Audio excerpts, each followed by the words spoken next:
Hello and welcome to the Big Wobble. Volcano activity continues to increase around the world. Russia, Chile, US, Japan are all getting in on the act this week. There is even a volcano erupting off the American west coast. Axial Seamont, a volcano under the Pacific about 300 miles off the Oregon coast. It's not thought to be dangerous. Meanwhile, in the Philippines, ash about 250 meters high Wednesday night. The Philippine Institute of Volcanology and Seismology says the ash fall is moving westward. PHIVOLCS explains they have yet to monitor any magma activity, but more ash explosions are expected. Chilean volcano Calbuco has erupted for a third time in just over a week, sending a cloud of ash and smoke high into the sky. The volcano erupted twice last week, spewing over 200 million tons of ash, coating nearby towns, wreaking havoc with the salmon industry and cancelling flights as far away as Buenos Aires. Kilauea volcano has been putting on quite a show lately, as the lava lake within the Halemaumau crater has reached its highest level since the summit eruption began in 2008.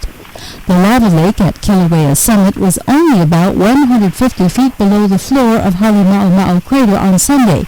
Japan's meteorological agency is warning of a possible minor eruption at Mount Hakone near Tokyo.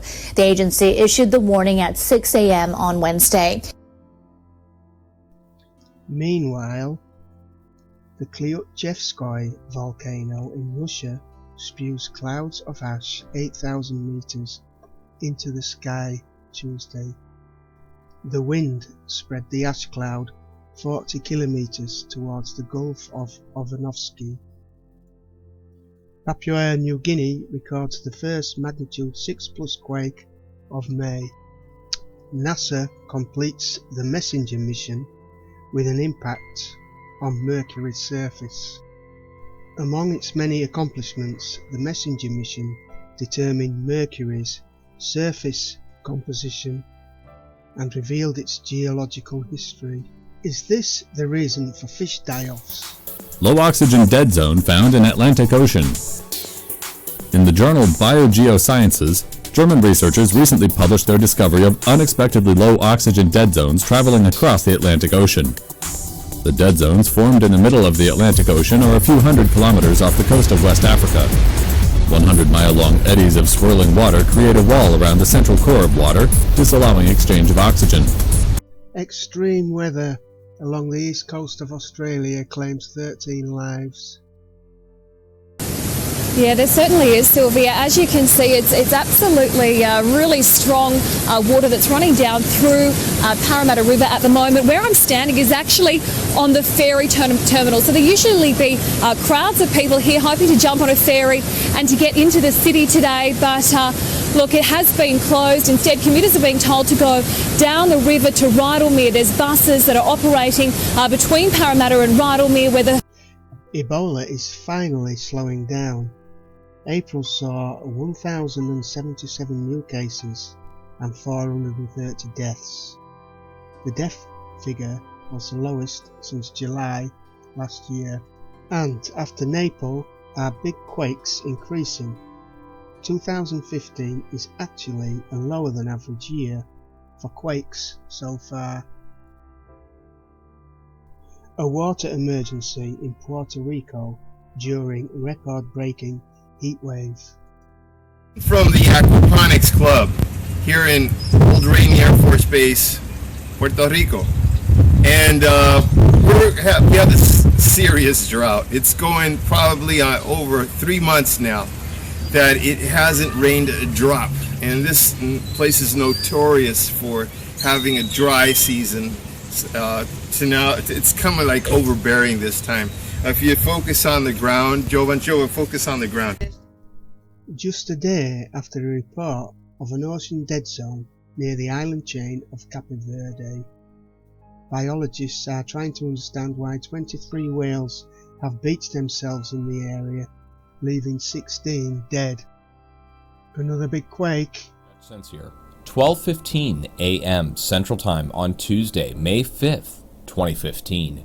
And I've got you looking at Earthquake 3D here, which is a USGS feed of the most recent earthquakes.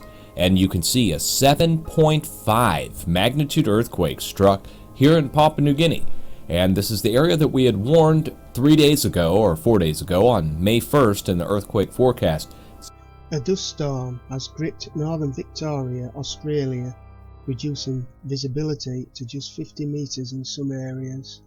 Dust storms are apparently increasing around the globe.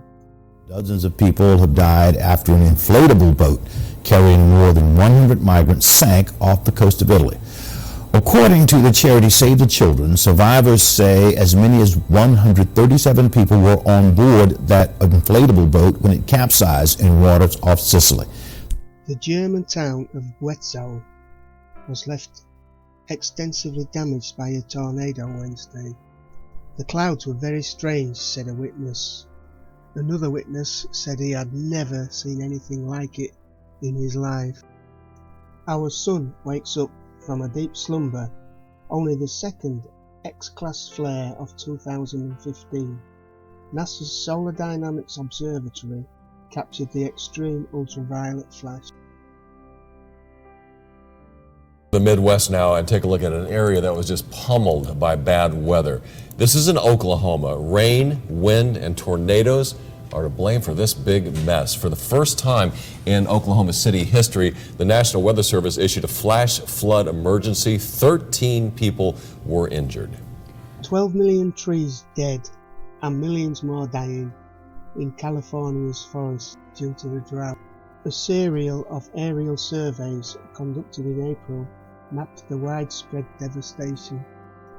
Typhoon Null, set to strengthen to a super typhoon by Friday, aiming for the Philippines. Video update 1 on Tropical Storm Noel, which is headed towards the northwest, not too far from the Micronesian islands. Indeed, it's over some of them. Wind speeds 40 miles per hour, pressures 996 millibars, positions 9.7 degrees north, 140.3 degrees east.